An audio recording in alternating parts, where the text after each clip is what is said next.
Testing. Раз, два, три, четыре.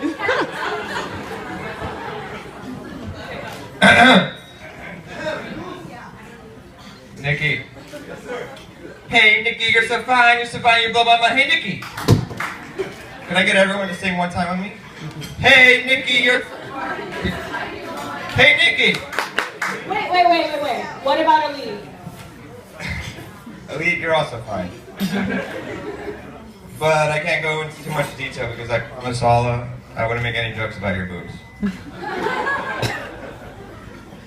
Like, for example, how your newborn baby is going to have more milk to drink than all the children in the country of Senegal combined.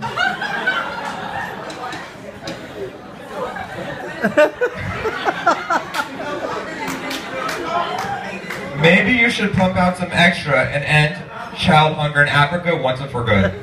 Okay, Aaron, stop it. You're making her really uncomfortable. My bad. I couldn't help it. Anyway, Aaron and I are here to talk about our two very best friends, Ilit and Nick. You mean Papa Corley and Ilit Mama? Wow. I just now realized how fitting that is. For those who don't know, Ilit's nickname is Mama, and Nick's nickname is Papa Corley. I guess they really do belong together. Yeah, sure, Aaron, because nicknames determine destiny. Excuse me. Alright, let's get this started. Nick and I met over 20 years ago, one day on the mountain.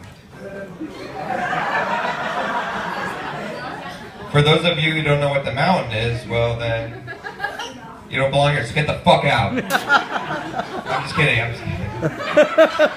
You can stay. Anyway, we started a gang on the mountain called JWA.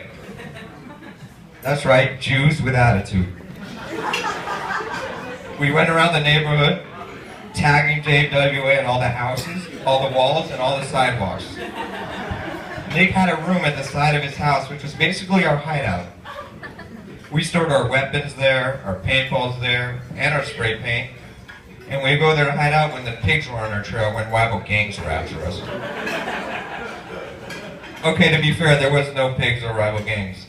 But there was Frank, the Bel Air patrolman. You always had to watch out for Frank. But I guess we weren't that gangster, because we also had a set of tape recordings of ourselves pretending to be radio show hosts like Mark and Brian or Kevin and Pete. What was that about, Nick? Do you still have those tapes? Wow. Then there was that time that... Okay, Aaron, hold on. Do you think I could talk about Ilit for a sec? Sorry, babe. You know I get it. I love the fucking attention. Ilit and I first met about 10 years ago at a friend's house. I can still remember it a day like it was yesterday. You had 2 braids in your hair and you wore a Chrome Hearts t-shirt.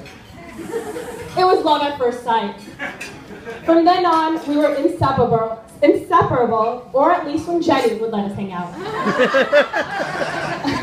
Every Friday after work, I would come home, pack up my stuff, and head over to Ilit's house to get ready for a night out on the town. We were so determined to go out every week. Like that time when you didn't have a car and we desperately needed to make an appearance at the Russian Club on Santa Monica. I guess we decided we were too cool to take the bus, so we walked from Hollywood and Sierra Bonita, made a pit stop at Baja Fresh because all that walking made us hungry, and then continued to make our way to the club. Now that is determination. Between clubs, and Vegas, most of our other time was spent at Frank and Johnny's, waiting for Ilit to get off so we could go to a club. Not sure most of you know, but Ilit put Frank and Johnny's on the map. She was the OG waitress. Best there was. No doubt about that. Round of applause for Ilit.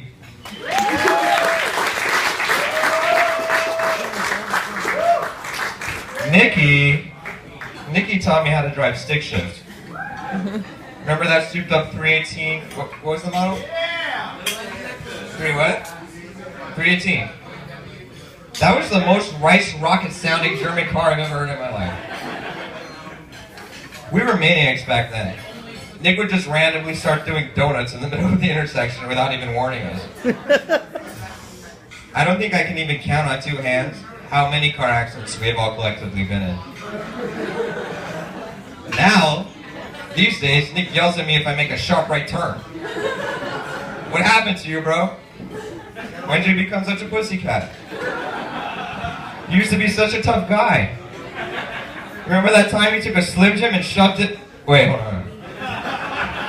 Let's keep that story between us. Yeah, baby, why don't you take it? So Ilit basically taught me how to live on the wild side. Now that I think about it, my life was pretty boring before you came into it.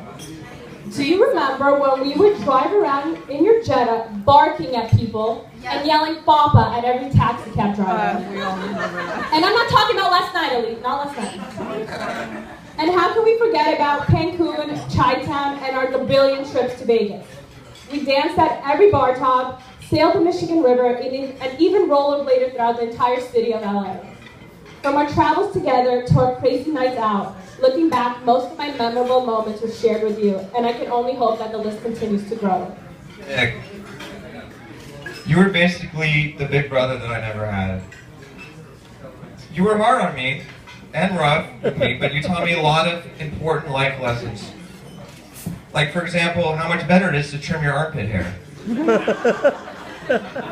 Or how to use a bubbler. I still remember the first time I blazed.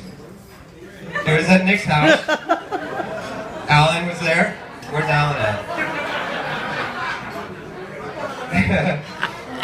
I can still picture that little plastic thing. But that is what a caring and responsible older brother does. He makes sure if you're gonna blaze, it's gonna be with him the first time. Although now that I think about it, I was only 12 and you kind of forced me to do it.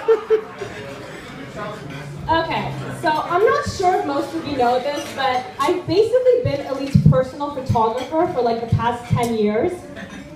If you know Ilit like I do, you know that she loves taking pictures.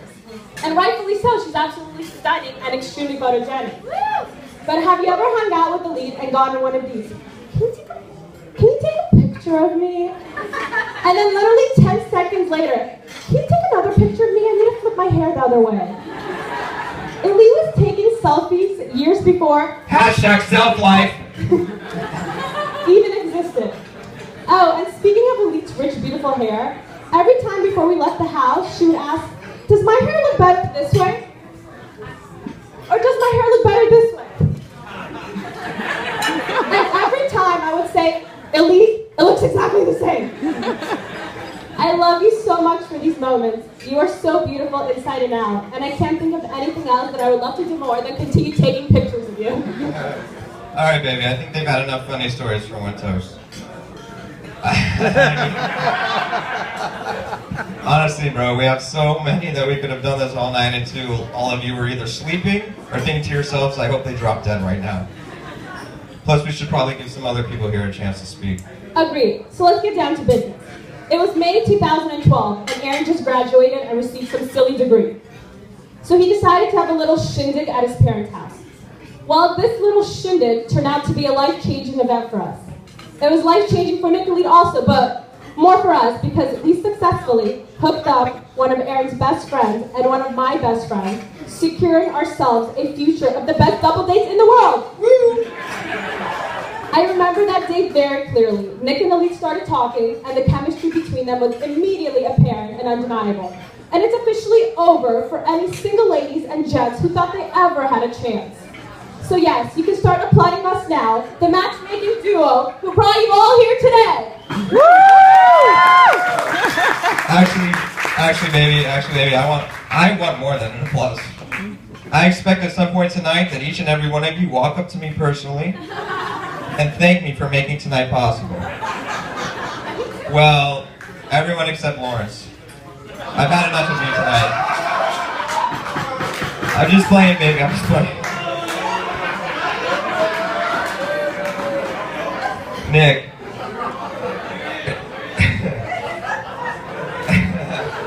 Nick, I have one order for you.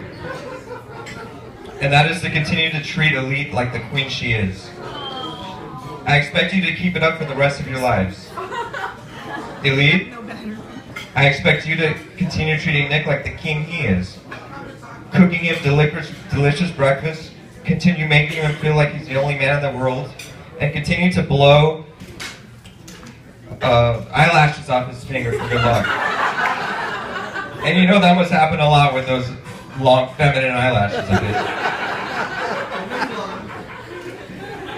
Alla and I wish you two lifetimes of happiness, lots of love, lots of babies, and most importantly, lots and lots and lots and lots of sex.